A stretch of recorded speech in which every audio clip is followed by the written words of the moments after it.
Hello YouTube, this is David on behalf of Godsman00, also known as DC7845. I know it's been a while, sorry it's been such a long wait, but today we are looking at the third installment of our Vanguard retrospective, where we're going to take a look at Set 3, Demonic Lord Invasion, as well as Trial Decks 3 and 4, which were released a short time prior to that core set.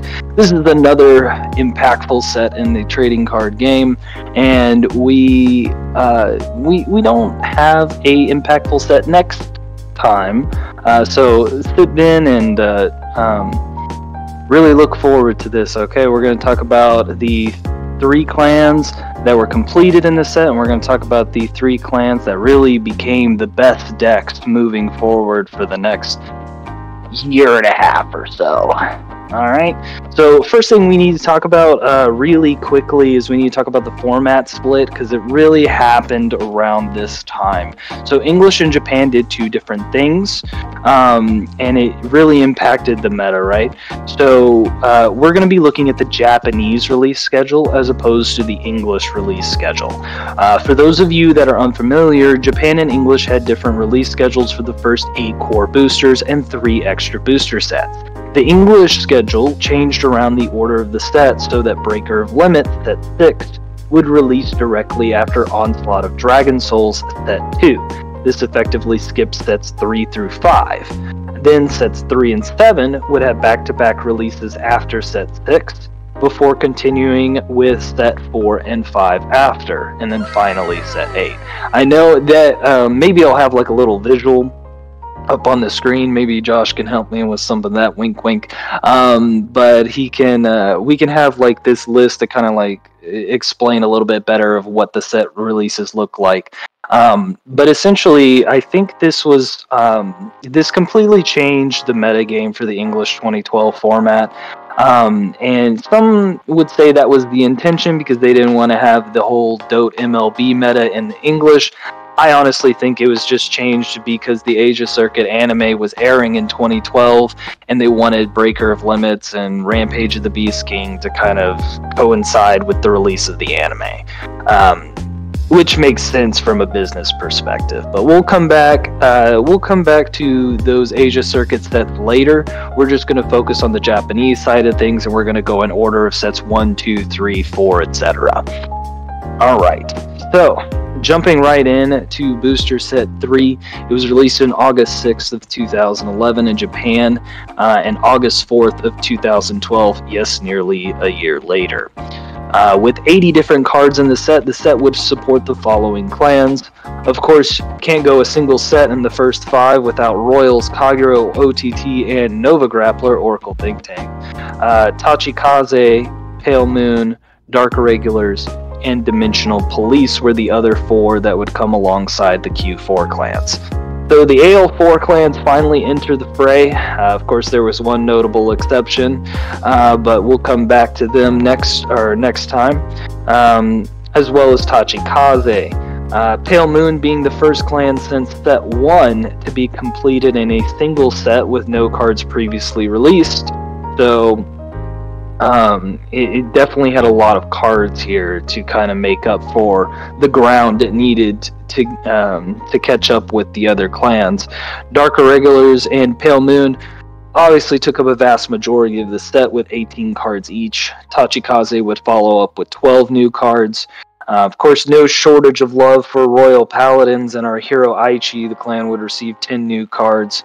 Oracle Think Tank would be given the same kind of love with 10 new cards, and oh, was this clan good after this set. More on that in a little bit. The stepchild of Q4, Nova Grappler, would get 4 cards alongside Kagero, and the brand new Dimensional Police. We'll get back to Dimensional Police next week, as it's not quite completed in this set. So appropriately, since this is the Dark Irregular set, Gwen the Ripper would be the cover card of the set, paired with Aichi for some reason. I mean, I guess they just didn't love Tetsu, I don't know. Only real piece of trivia here is the English set included 2 promo cards from the Japanese promo sets that were released in the tournament cycle at that time. They weren't originally included in the Japanese set. That was Bloody Calf and Circle Magus. So yeah, if you ever want to buy a box of this and you want to rip open the packs, just expect a lot of Dark Irregulars in the English set. There was 19 of them, different Dark Irregulars total. So moving on to the new mechanics from this set, we got the introduction of what we now call ride chains. This is the idea being that you have a series of cards from grade 0 to grade 3 that are intended to be ridden in succession. This was a concept tried multiple times in the early years of Cardfight Vanguard, but the two different ride chains that were released in set 3 were easily the most viable of them. We would only get 2 ride chains that function like this. They were both released in this set for Royal Paladins, being Galahad, and Oracle Think Tank, being Tsukiyomi. From grade 0 to grade 2, they would all share the same effect.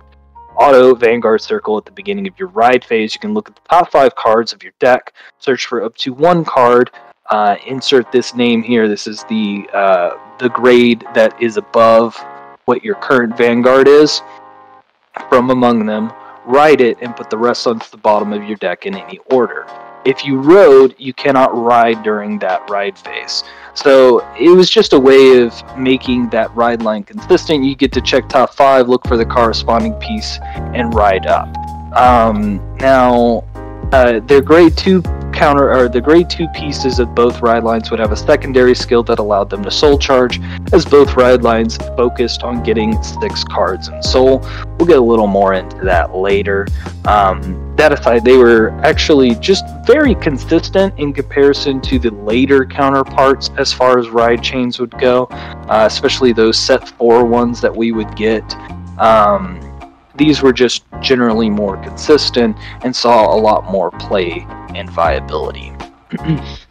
Now, moving on, we had 2 different trial decks that were released shortly before the release of set 3.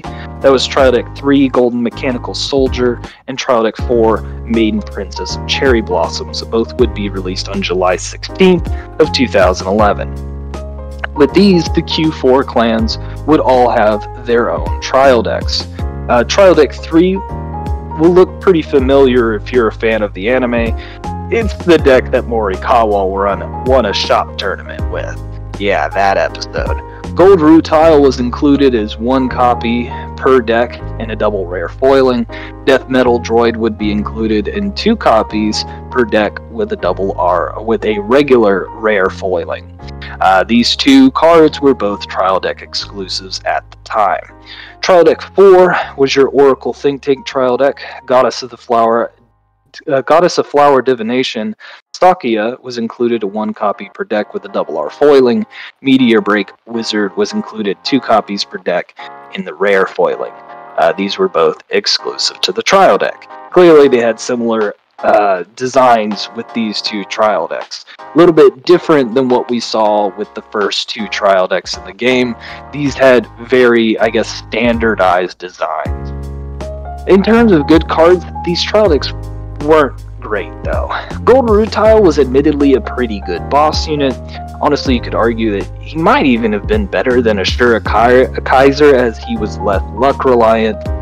It had a Vanguard Circle on hit to CB2, restand a rearguard, which was expensive, but keep in mind Nova had a lot of countercharge options.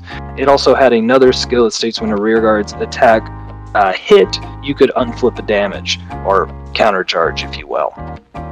This really kind of worked well with cards like Brutal Jack and Death Metal Droid that required counterblasts. Other than that, there's not too much good for Nova here. On the OTT side of things, Sakia wasn't great. It was cool in concept, but not fantastic. She had an on-place that allowed you to bounce all OTT rearguards back to your hand. Kinda good, with on-play skills like Luckbird and Dark Cat, but otherwise, not too great. Dark Cat, however, was a fairly solid card. On place, both players draw 1 card. Doesn't sound great in theory, because why would you want to give your opponent another card? Well, it's simple. It helps with consistency, and if you knew the top card of your deck, then your draw should theoretically always be better than your opponent's, because this is Oracle Think Tank. It was especially useful in Tsukiyomi, as it let you dig 1 card deeper into your stack. And if you don't know what I mean by stack, we're gonna come back to that in just a second. A minor side note about these two trial decks: for the English side of the game, it took forever to get these. We wouldn't get these until January of 2013, right before the release of Set 5. Meaning we didn't even have these for our Set 3 meta, we didn't have them for our Set 4 meta, we didn't have them for Set 6 or Set 7. It was really right before Set 5 that we actually got these in English, so it took a while to get. A little bit of a strange side note. I don't know why they reordered the trial decks in this way. I guess maybe they only wanted to release a certain number of trial decks per year. I don't know the answer. It's a little bit weird though. So that's cards from the core set. There's quite a few here. Apologies in advance if this runs a little long.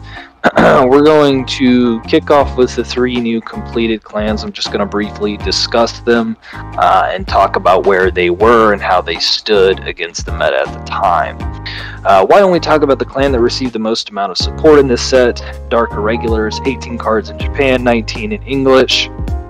There had already been an initial 4 cards from set 1 for Dark Irregulars, but you would think the deck would be good, right?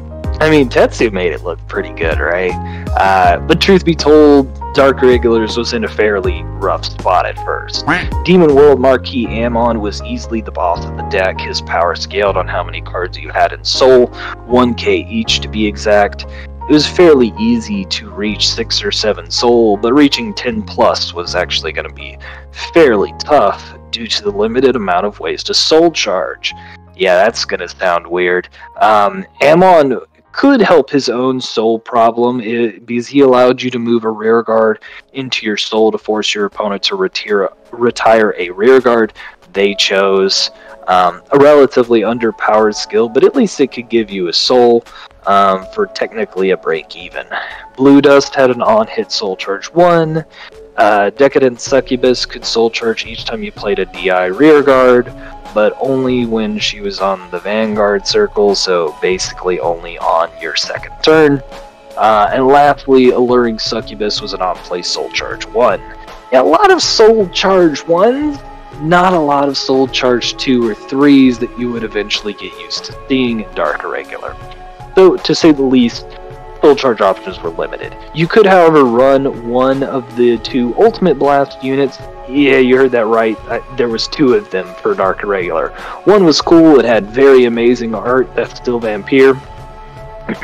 And then the other one was garbage, that was Demon Eater.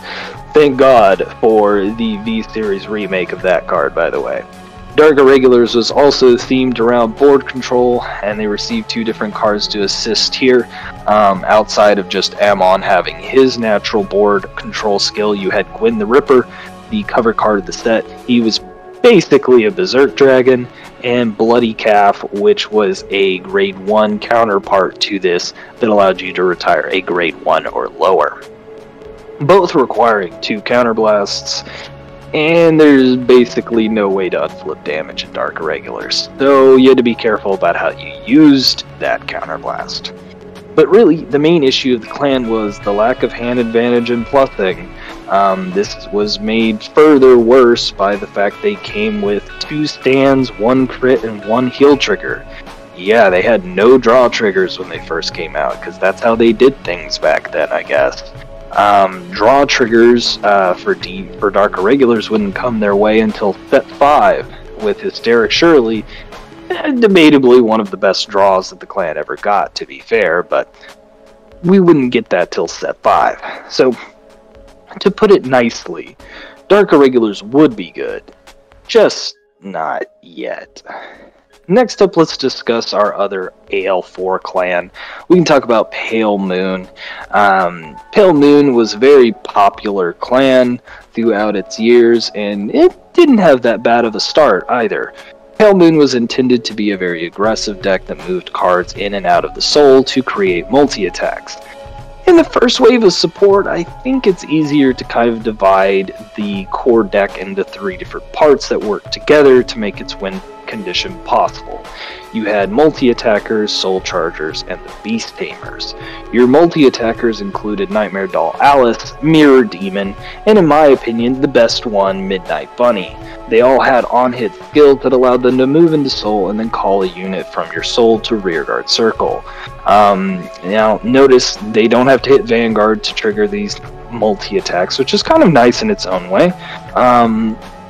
But yeah, these were your attack extenders that allowed you to make 4 attacks. We're going to come back to Midnight Bunny in a second. The soul chargers that you had access to just to kind of like fill up that soul with cards that you needed was Skull Juggler, Elephant Juggler, and Dusk Illusionist Robert. That's your ultimate blast unit. Strangely kind of has that Amaterasu top deck stacker skill, which kind of makes sense, so that you can like I guess have a guaranteed soul charge of a card that you might need, but otherwise it's a little bit strange of an ability for Pale Moon, but whatever. Very similar as far as to Dark Irregulars in terms of soul charge options. You know, hopefully get your attack pieces in there. But the last part of the deck was the Beast Tamers, which consisted of the Turquoise Beast Tamer, Crimson Beast Tamer, and Barking Manicore. All 3 would gain additional 3k power if Crimson Beast Tamer was in the soul. So you would have a 9k booster with Turquoise, 11k attacker with Crimson Beast Tamer, and a 13k attacker on Barking Manicore. The Manicore being, of course, on Vanguard Circle. So this allows your multi-attacks to hit decent numbers. You put your Midnight Bunny behind your Vanguard Circle, Barking Manicore, and that swung for a 20k column with the on-hit skill. Was kind of nice to go ahead and trigger that 4th attack that you'd get from Midnight Bunny. Barking Manicore also had a nice on-place skill for whatever reason. Allowed you to draw a card and then choose a card from your hand and put it into your soul. Nice little cycle. The last key to the puzzle kind of brought everything together. Was probably one of the strongest Pale Moon units ever printed, and it was printed in a tournament pack during this time period in Japan, and that was Purple Trapezist. Trapezist had an on-play skill, allows you to move 1 rearguard to your soul and call a unit not called Purple Trapezist from your soul. It was a completely free skill. You could put something in and call the exact same card out. Obviously this worked really well with with Bunny, since Bunny could go into soul, call Trapezist. Trapezist would put a rested attacker into soul and call it back out. This basically allowed you to create multi-attacks for essentially free. It was a very, very powerful card. Not yet reached its full potential, but this would very much get better over time, believe me. The better cards that Pale Moon got later down the line, the more abusable a free skill like Purple Trapezist was. It was a fun deck. Its pressure was a little bit lackluster.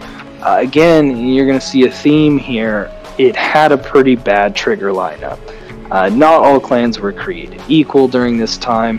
You have clans like Royals that had 3 different crits, and then you have clans like Pale Moon that came with 2 different draw triggers, 1 crit and 1 heal.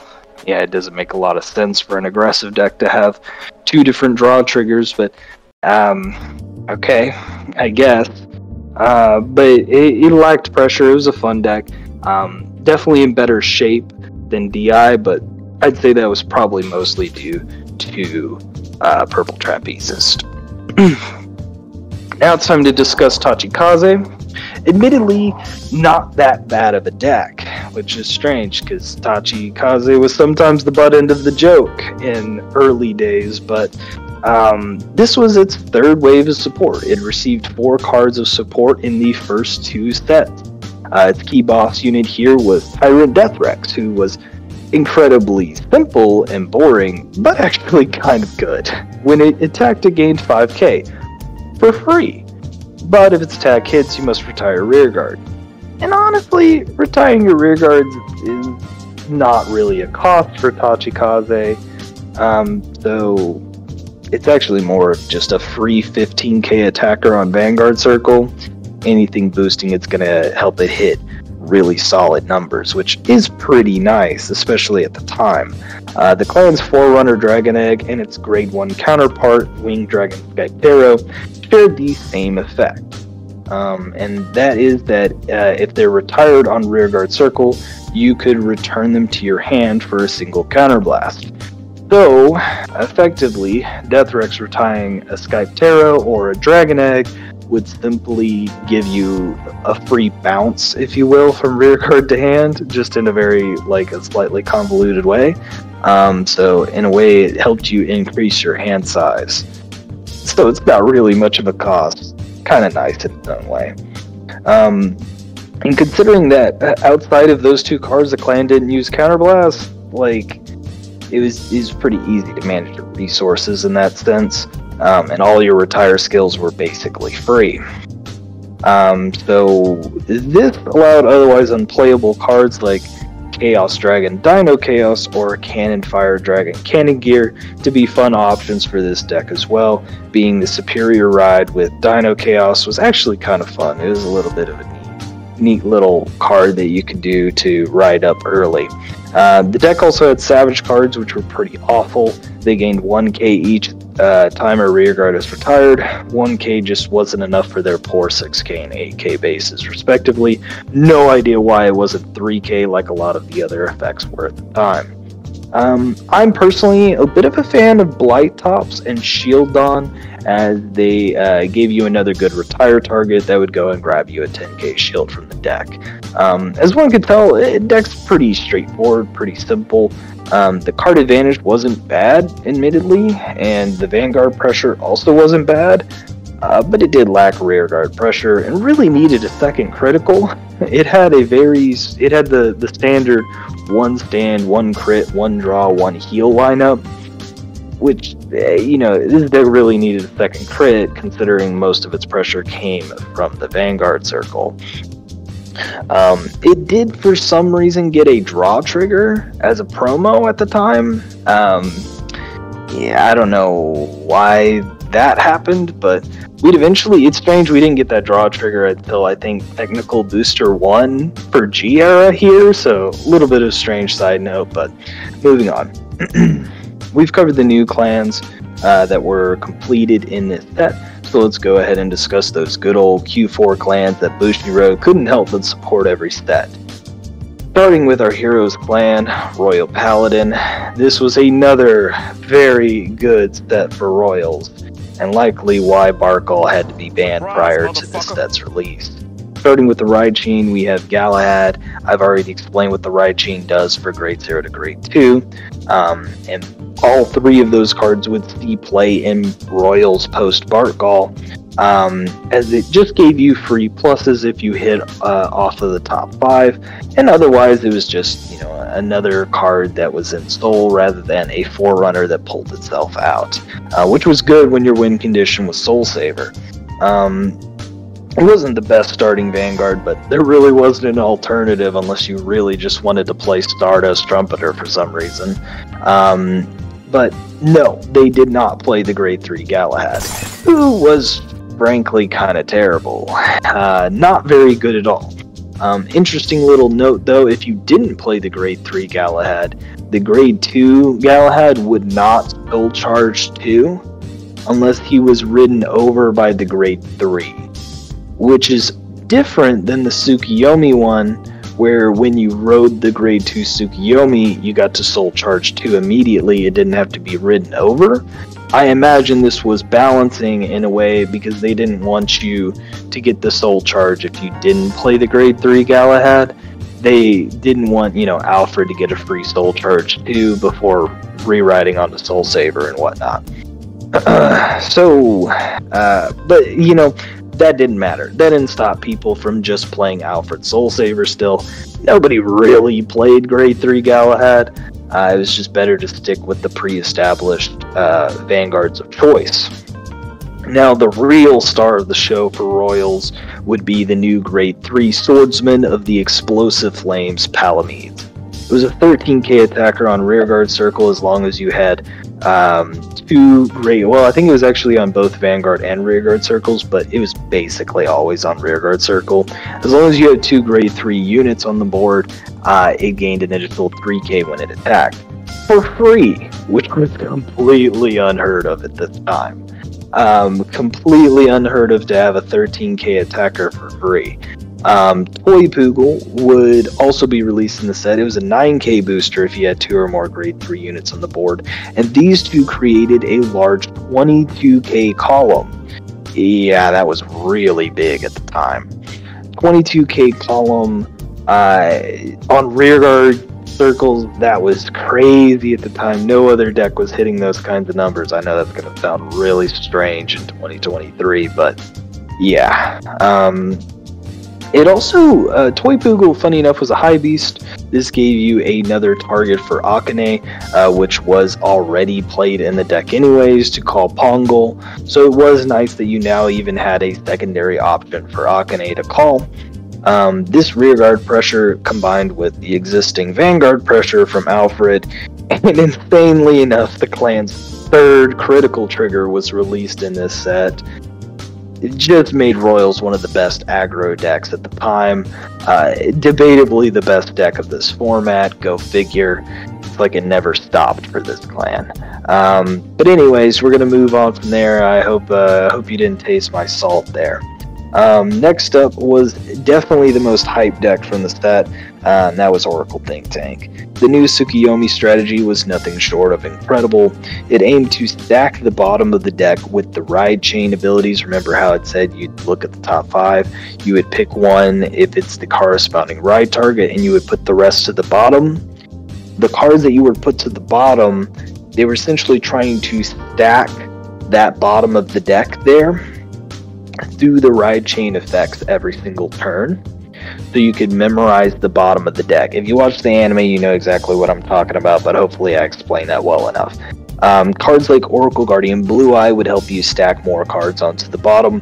Full Moon Tsukiyomi would help you draw cards to help you reach the bottom of the deck faster. This also simultaneously improved survivability. In order to do all this, you had to reach 6 cards in Soul. Remember how I mentioned that earlier? Yeah, how you got the 6th card in Soul, it's kind of up to you, but there's a few different ways that you could do it. You would get 5 cards from the ride chain alone. You'd have the grade 0, 1, 2, and then the 2 cards you Soul Charge off of Half Moon. So that would get you to 5. To get the 6th card in Soul, you either had an on-hit skill like Oracle Guardian Red Eye, or you had Psychic Bird, which was definitely the best way to do it from set 2. That was just a crit that'd go into Soul and draw you a card. And that would get you that 6, so you could actually use Tsukiyomi's skill to draw cards. By stacking the bottom of the deck, you would eventually reach a point in the late game where you knew all of your damage and drive checks, which was obviously an advantage. And this was so good. If you look back at Oracle Think Tank support after set 5, you'll realize, strangely, there was a lot of cards that shuffled the deck. Yeah, it turns out they didn't really want to give Tsukiyomi a lot of support because Tsukiyomi was so good right there at the beginning, and it's all because of this stacking ability. But this made cards like Silent Tom, who had a guard restrict, even better. It made 2 to passing your Vanguard very dangerous, because you never know when the Tsukiyomi player stacked 2 triggers on top of their deck, right? And then the draw power Full Moon really helped the clan's stability, and it really pushed this win con to the top tables. Interesting little tidbit, originally the clan played Amaterasu as a backup ride target, kind of like Misaki from the anime, just in case you missed the ride chain. Eventually, this would be cut in favor of just playing 4 Tsukiyomis and no other grade 3s, with the idea that if you missed your ride chain, you could simply wait another turn, stay on a grade lower, and then look at top 5 again, and the chances of you hitting your ride chain on the second top 5 check were definitely higher than the previous one, so eventually you'd ride up correctly to the grade 3. Sometimes maybe that would backfire. In my personal playtesting of the deck, it didn't happen often, which is kind of crazy to me. It really felt like you just rode up consistently most of the time. And you ended up having a lot more shield value in the deck because you didn't have very many grade 3s. And honestly, it just felt like a very consistent deck despite only playing those 4 grade 3s. Very, very high survivable deck. And that's probably why it did so well. So Kagura would get an additional 4 cards here as well, none of which were very good. They had that on-hit Soul Charger, which was kind of cute if you wanted to play like Blazing Flare or something, but like really there wasn't much here. Kagura was the only other clan to get a 3rd critical trigger here, which, you know, Kagura played a little bit more of a balanced draw and crit lineup, so it didn't really make a lot of sense here. Dual-Axe Archdragon was a weaker Palamedes. I believe it required your opponent to have 2 or less rear guards, so kind of hard to get that condition off, but not a bad card. It just wasn't as easy to use as Palamedes.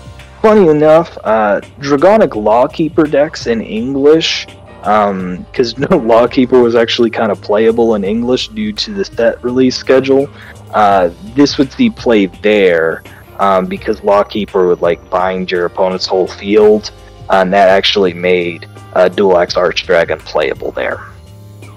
Nova Grappler got a very interesting wave of support here with the 2 Death Army units, Guy and Lady. They would restand when your drive check reveals a grade 3. Obviously, you pair this with Ashura Kaiser, who initially could only restand 1 when it drive checked a grade 3.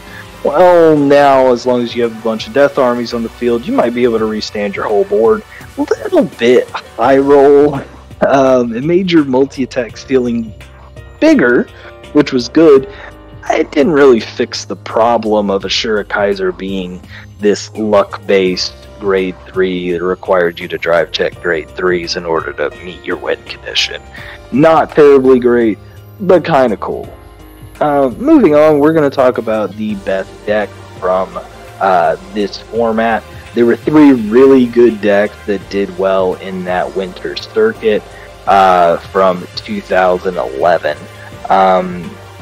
So we had the 3 clans that would essentially remain relevant for, you know, basically the next year and a half, and that was just Royals, Kagero, and Oracle Think Tank. It'd be a long time before these 3 titans would fall from the meta, so kind of get used to me talking about that. Royal Paladin would continue as one of the best decks due to its already established consistency cards, very good pressure lines with Alfred and Palamedes, and a crazy amount of critical triggers that basically no other deck would play or have access to. Plenty of clans that wanted 3 crits. Only Royals and Kagero had them. Not to mention, probably one of the best finishers in the game in Soul Saver Dragon. Kagero would have its time to shine here finally. Goku Overlord finally broke into those top tables, not because any new cards came out, but mostly because Royals were more susceptible to retire now with Bark all gone. Additionally, Oracle Think Tank Tsukiyomi also could struggle to field rearguards consistently if they were being retired by Kagero's skills. This made Kagero just a lot more viable in this format. Oracle Think Tank really just pole vaulted into this meta with the release of Tsukiyomi, the newfound stability, the interesting win condition. It really found a place at those top tables.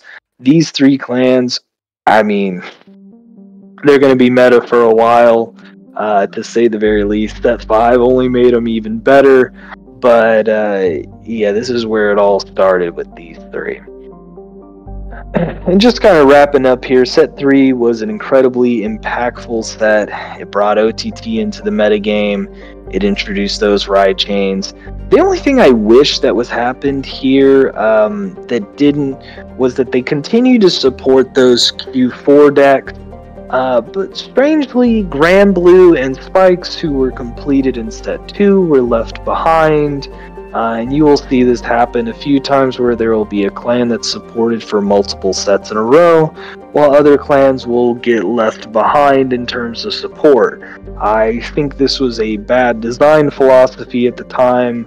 I'm glad they eventually fixed that, but at the time there really was a lot of favoritism for those Q4 clans. I hope you enjoyed this video though. Let me know if you want this series to continue. I hope that you learned something today, and make sure you check back on all of the other cool videos that God's Man makes, and subscribe, like, all that good stuff, whatever he would say at this point. I hope y'all have a wonderful month of September here, and I'll see you next time. All right, bye bye.